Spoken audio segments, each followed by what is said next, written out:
Sniper trade of the day for August 20th, 2028. This is in UMAC, Unusual Machines, 10-minute charts. So at 1 is yesterday's daily range, high to low. At 2, we have the last 30 minutes of the day yesterday.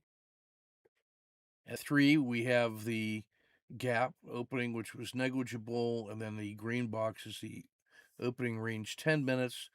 The breakout from the opening range 10 is at 4, that's short with a standard risk at 4.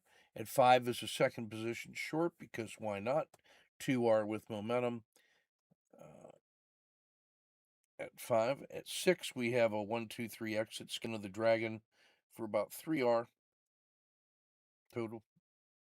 Re-entry at 7, same risk, and maybe it should win at 8 on a crossing of the main body of the dragon. And that's about 4R in the sniper trade of the day for you. Unusual Machines.